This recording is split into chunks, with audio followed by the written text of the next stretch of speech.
So, again, rather conveniently, the seventh stage of contemplation is quite short. And it's a rather difficult one, I think, for contemporary people to understand. It seems a little esoteric or a little abstract, and maybe it is in some ways. It basically, he says that as we move along and through these stages of contemplation, you remember we move through the ascetical, we move through the sense of fallenness, of our own incapacities, our own limitations, our own problems. And then we move through the ascetical stages into a greater freedom of the heart, where we become capable of feeling contrition. It's as if our sensitivity, our spiritual sensitivity is restored or reawakened. And we begin to see the meaning of the purification of the heart. And in the fourth stage, we become able to focus upon the mystery of Christ. And we are taught that it's through the practice of detachment that we are able to experience this mystery of Christ for ourselves, not only through books or but in the scriptures we are able to discover the hidden meanings, the hidden mysteries, and the mystery of Christ himself. And then in the fifth stage,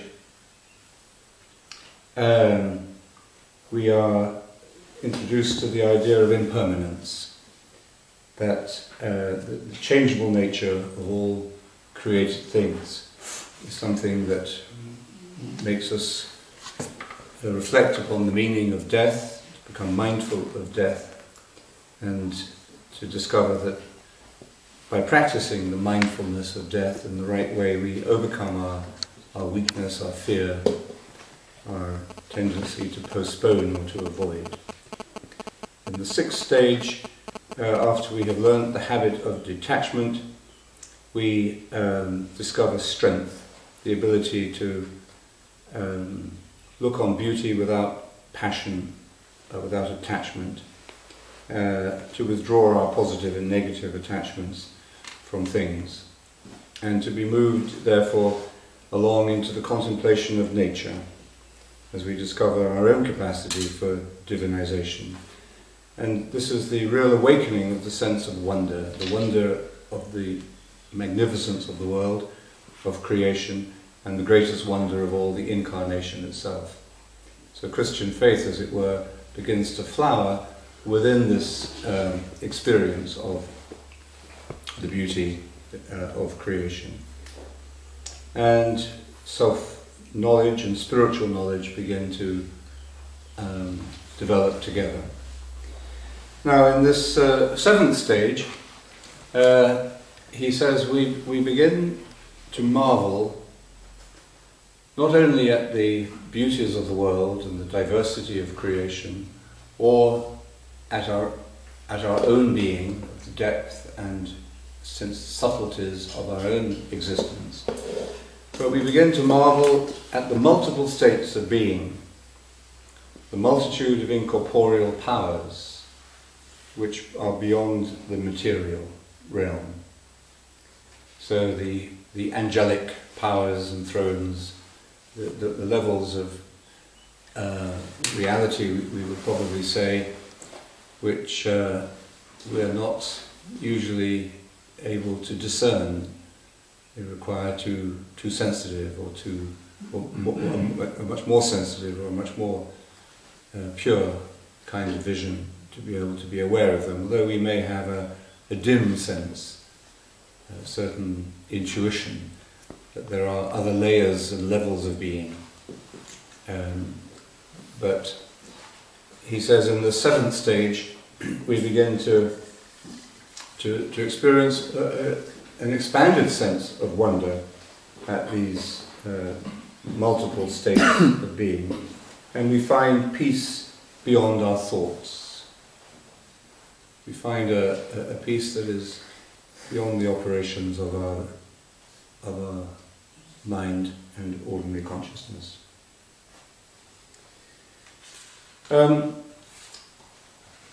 So I don't propose to go into a description of how he sees these different levels of angelic beings, because I think those are quite peculiar to the language of his time, and we would have to think quite long and hard about how we understood those intuitions in our own language.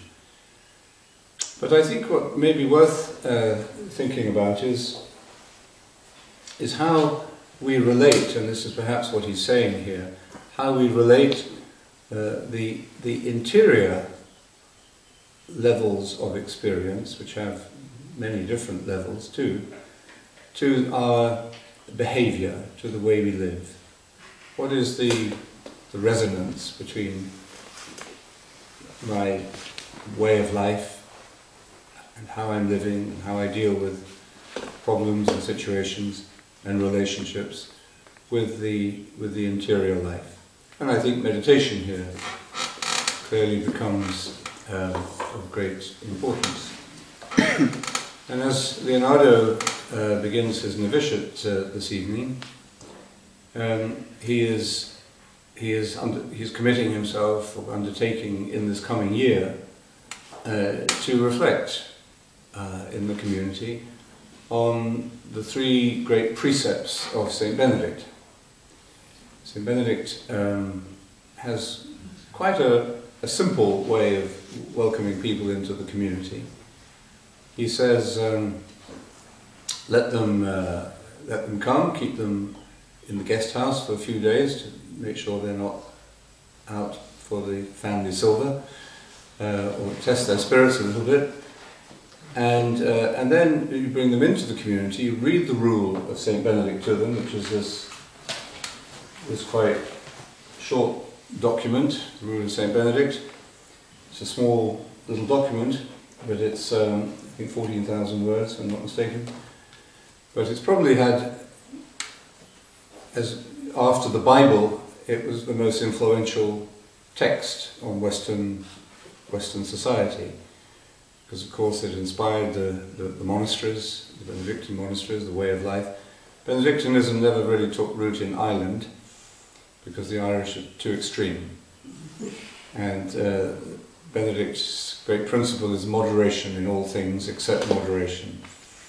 And the Celtic monks were much more inclined to go for the extremes. And it was a great tragic loss to the Western Church that the Celtic Church became suppressed almost by the Roman Church. But anyway, in the rule of Saint Benedict, we find a beautiful expression of the Christian life lived in community. It was written for lay people. Saint Benedict was not a priest. Monastic life in this period was not clericalized. It's one of the ways in which the institutional church kind of tamed the monastic movement was by clericalizing it.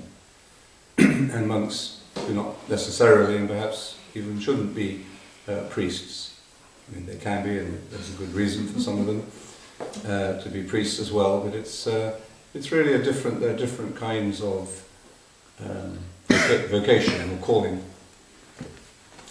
But for Benedict, it was a lay community, living a life focused very seriously upon the stages of contemplation, moving through a life of order and balance and charity and concern for others and respect for the poor, for the weak, for the sick, for the young, for the old, especially people who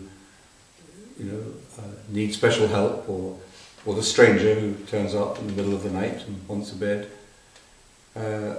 it's a way of life that is really expressing the spirit of the gospel. It's not theorizing about it, it's not a theological document.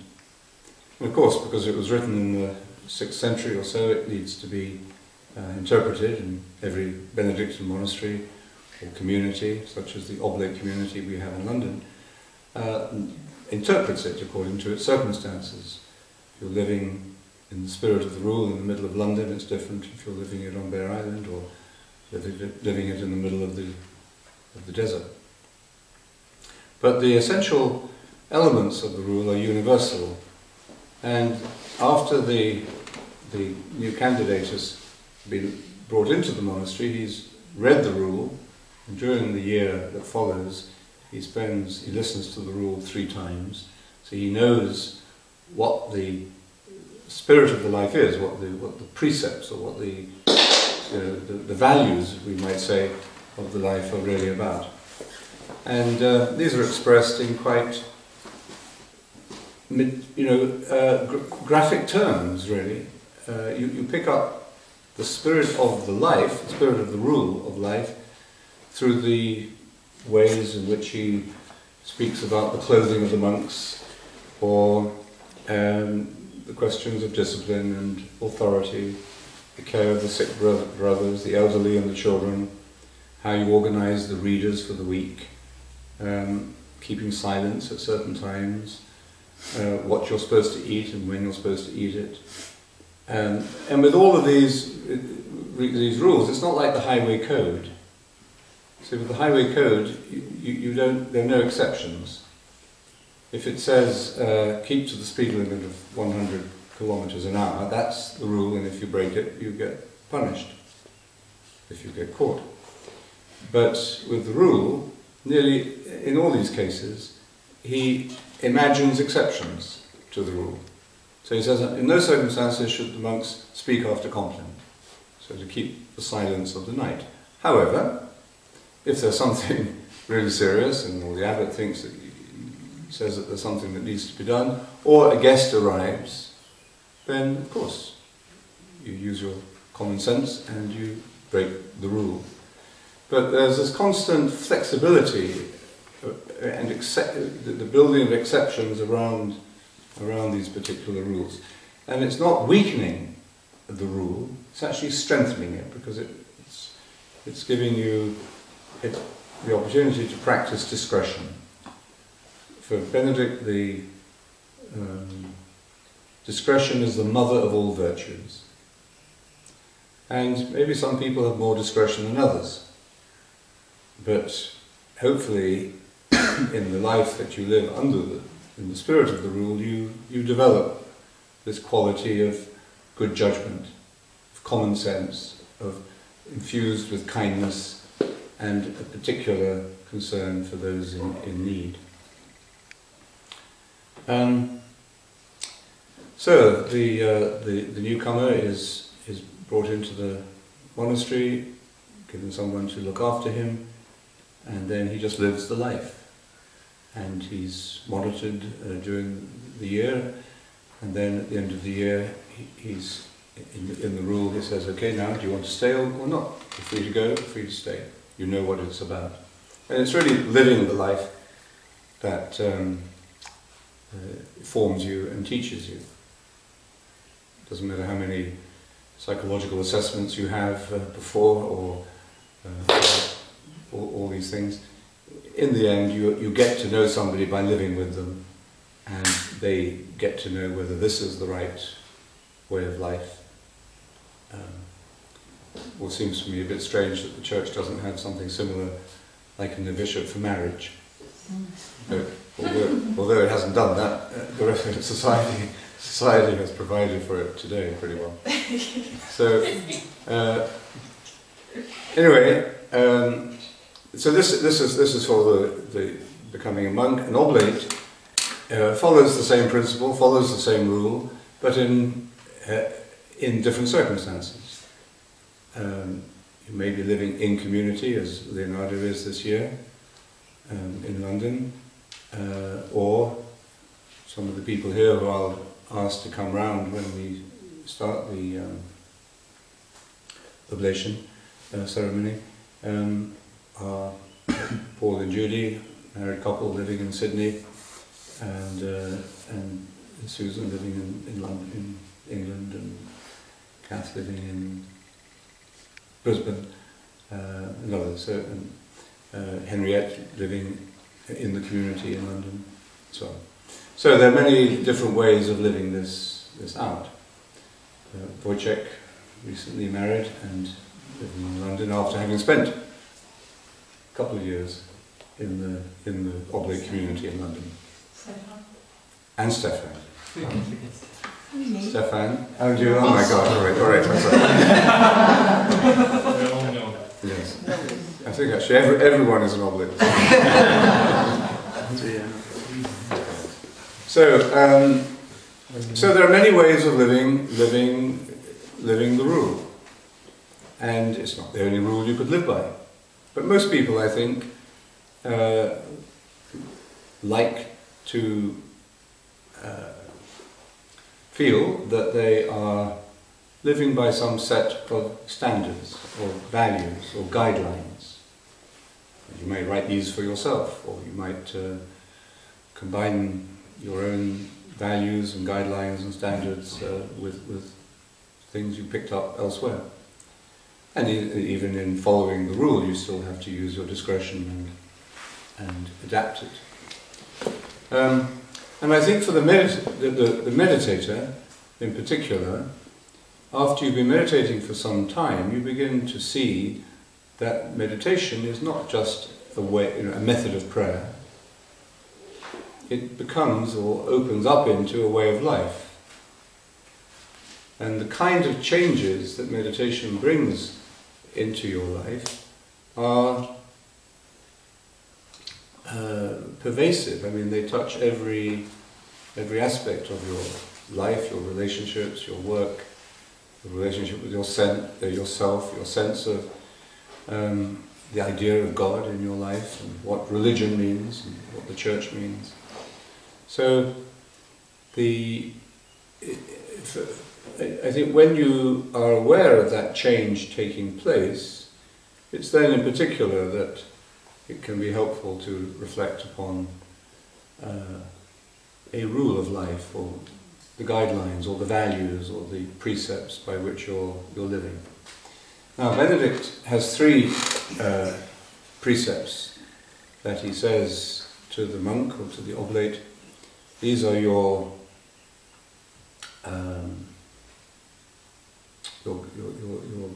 vows. He doesn't use the word, well, he does use the word vows, or precepts. And they are stability in the community especially, stability, obedience, and conversion of life.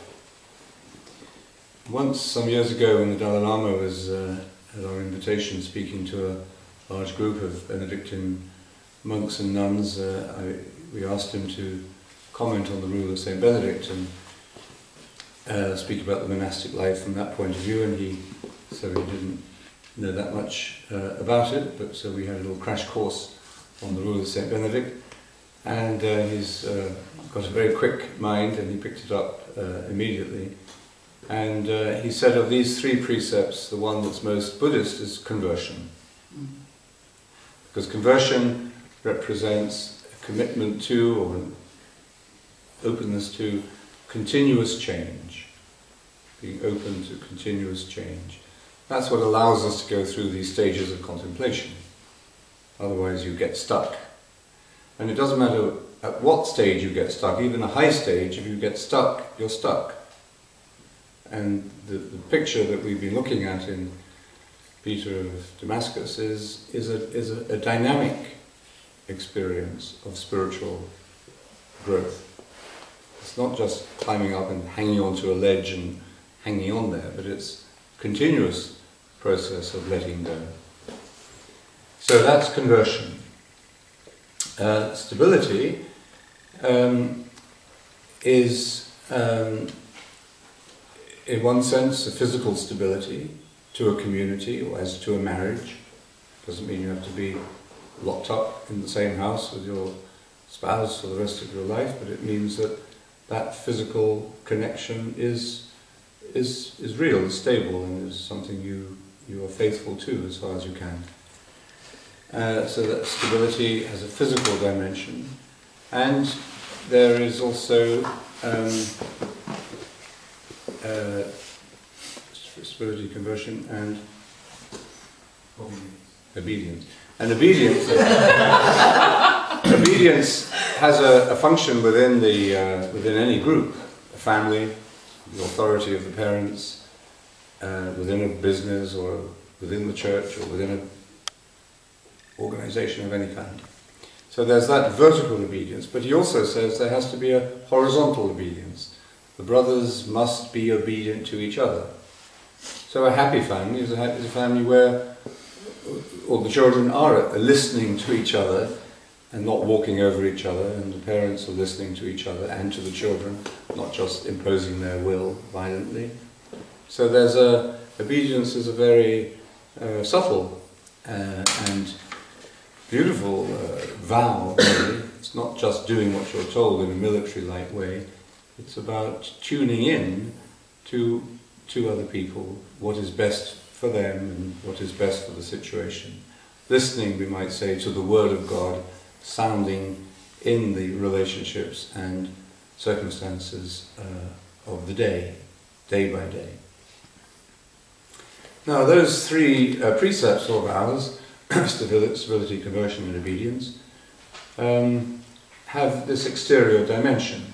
They're things we use to shape our way of living. But I would say they also are connected with an interior life, and which meditation also makes apparent to us. And we could draw a link, I think, between the essential precepts of meditation, silence, stillness and simplicity. This is what we're practicing in the daily discipline of meditation. Silence, stillness and simplicity with conversion, stability and obedience. Stillness corresponds to stability. It's not running around during your meditation. There's the physical stillness, but there's also the interior stillness of letting go of our thoughts, of our desires and plans. And simplicity, I think, corresponds to obedience, because simplicity is another word for unity. When something is simple, it's one. And obedience, the purpose of obedience is not to subordinate yourself to somebody else. It's not a power struggle. Obedience is really the movement towards a union of wills, or union of minds, union of hearts. So simplicity is very much the fruit and the dynamic of obedience. And then silence, I think, relates to this vow of conversion. Conversion is listening and responding to the changing circumstances of our lives, and letting go when we have to let go, and persevering when we have to persevere. And silence is the quality of attention. It's that sensitivity, it's that awareness of what's happening in your life at any one moment, and recognizing the moment. We spoke the other day about the importance of recognition in the spiritual life. And really, enlightenment is this process of recognition. So, and I think this is really kind of relevant to the seventh stage of contemplation, as Peter of Damascus calls it. It's a little more down to earth than his multiple states of being, and the different angelic orders, but in a way it is pointing to the same spiritualization of life that doesn't lose its incarnate, physical, down-to-earth reality. But there is and as this spiritualizing process happens, we do become aware of more subtle levels of being, and more sensitive ways of interacting with the world.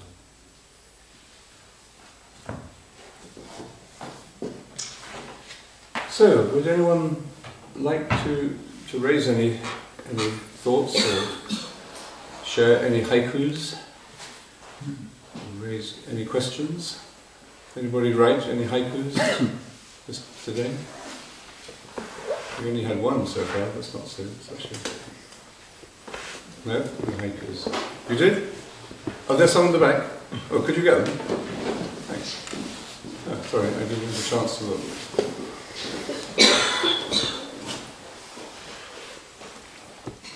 Oh, great. In the meantime, anybody got anything they'd like to share? A question. Please.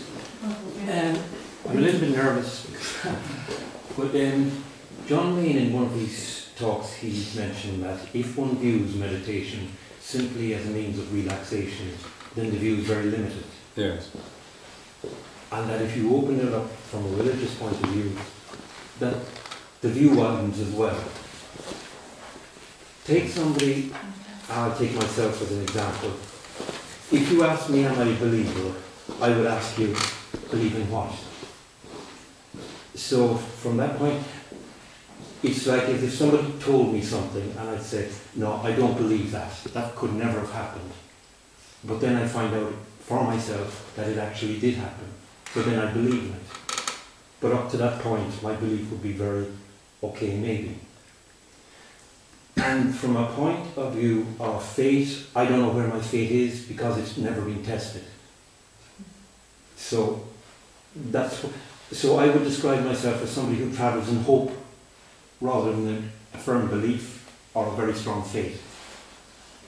And given that position, to what point then does meditation simply become a discipline and a daily routine within one's life? Have I made any sense in that question? Yes, no, I think so. Yes, thank you. Well, maybe comment on it again in a minute, but I think meditation is a way of faith. It's pure faith. It's not about belief.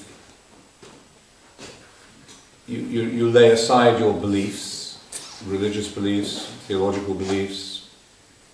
You don't reject them, but you are not concentrating on them or thinking about them or visualizing them or whatever during the meditation. So in a sense you could say you're leaving them to one side, or you could say that you're actually moving to a deeper level.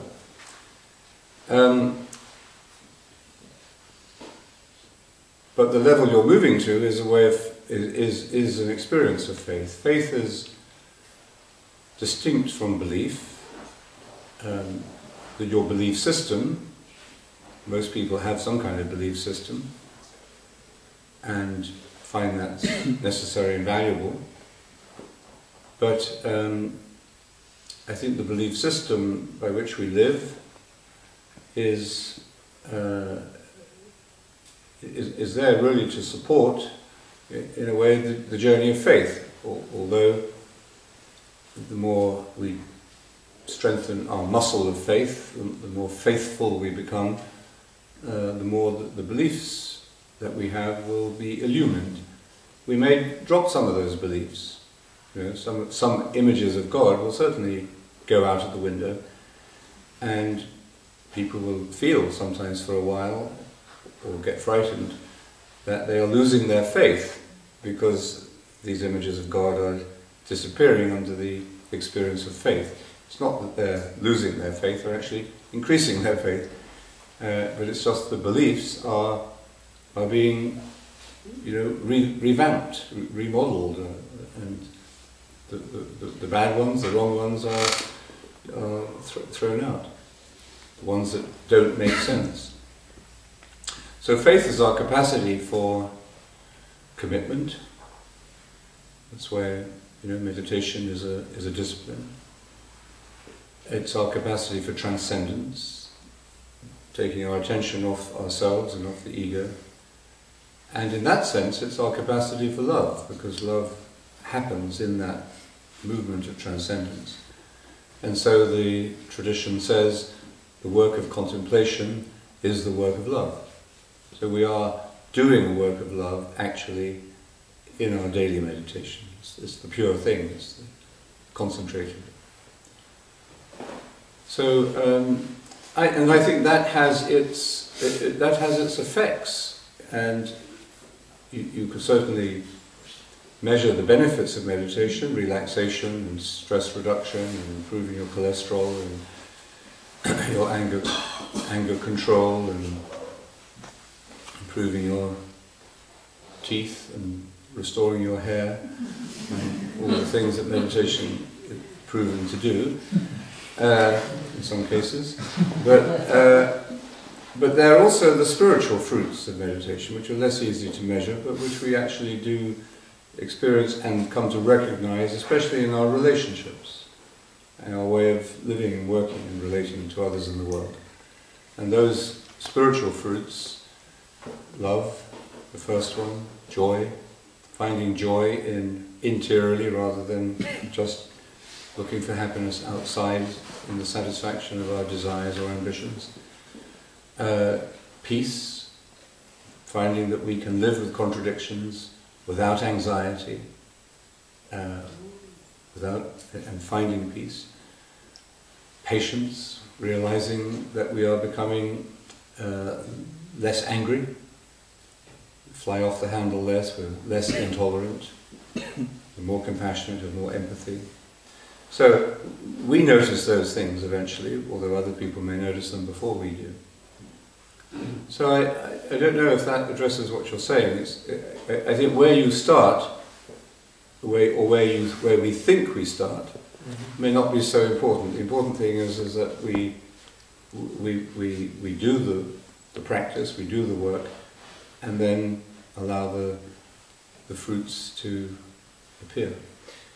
Well, I will continue to meditate, irrespective of what the response is.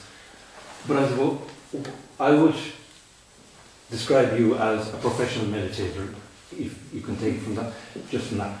And it's like somebody in a sport, they get to a certain level by being an amateur. But then they have a decision to make. Look, if you want to get to a higher level, then you've got to make a greater commitment to this and go on. And I feel I'm at a point, and it's not that I'm looking for anything extra from it, or I'm not looking for anything from meditation. But so you're kind of you're saying you're at a kind of maintenance level. Yes. Yeah. And and that's where I'm at. And my wife might argue with you on the point of my temper, etc., having become better, because when one has to go along with people and with a family and make difference, I question that. Where am I, basically? This doesn't make any sense to you. Well, I did. You could just tell your wife it would be much worse if you didn't. But there is I met someone recently who told me that she'd been meditating for a year since I last saw her, and she'd been very faithful to it. She said, "I'm really grateful for having found it, and I'm going to stick with it." But she said, it hasn't brought me any of these nice fruits that you said it would bring. And she said, actually, it's made me worse. And she said, ask my family. She said, they all say to me, you're much worse since you've been meditating. You're flying off the handle. You're not as nice as you were. And jump, bark at us much more. So she, I said, well, it's strange, really. I said, were you always like this? She said, no, never like this. She said, I never, lost my temper. I never expressed my anger. She said, in fact, she said, when we were growing up as girls in the family, our mother always used to tell us, never show your anger. Especially the girls. It's not ladylike. Just got to be quiet and endure it. The men can rant and rave, but women are not allowed to. So I think that it's pretty obvious what was happening. That 40-year-old repression was beginning to lift. Meditation does that. Grace works on nature. The grace that she was opening herself to through meditation was working on her psychological nature. That repression was being lifted, and she hadn't yet quite got the knack of expressing her anger in the right way. Or maybe she was learning that. So I think, I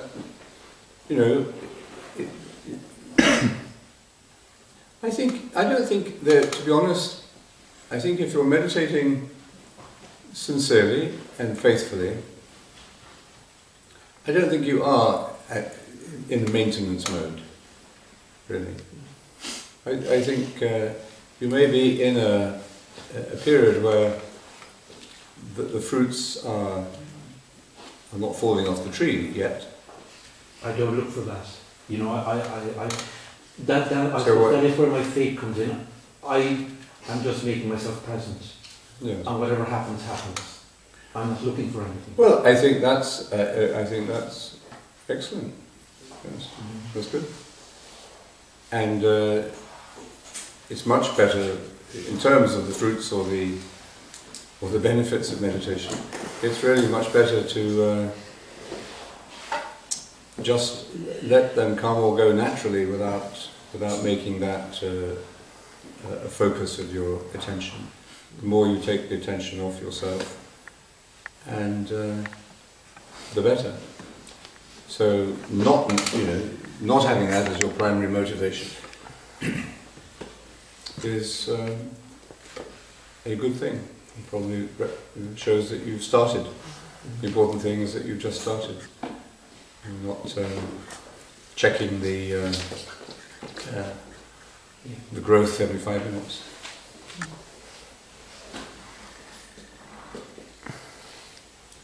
We have some. We have one in Irish. English on the back. Oh, English on the back. Who can read it in Irish? Poor Bere Island. Nobody on Bere Island speaks Irish. Yes? And you can read it in English. Unum Doris Moshe Dahala. That's my only Irish sentence.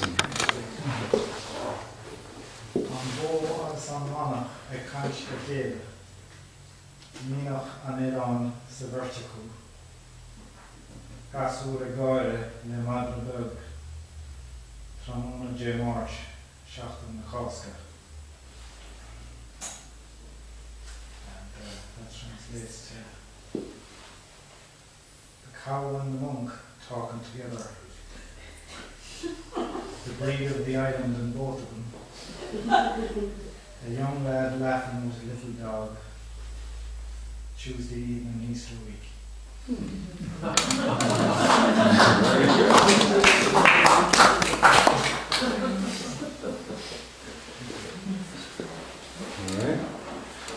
You want to read this one? Yes? I don't think you wrote it. You wrote it? No. Very short? Get shown. Detachment frees us from suffering. Suffering. Detachment frees us from suffering. It's not mine. The last one. Who's going to read the last one? Yes, this one. When my shadow, a startled butterfly, took flight on white and orange wing.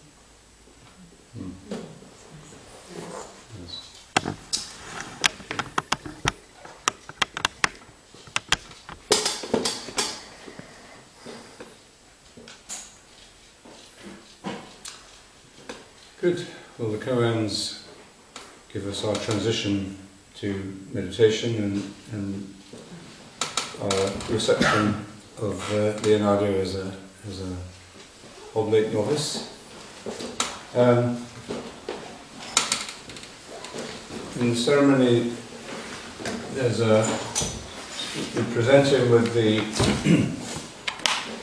copy of the rule and a medal, St. Benedict, and he signs this chart which describes the coming year.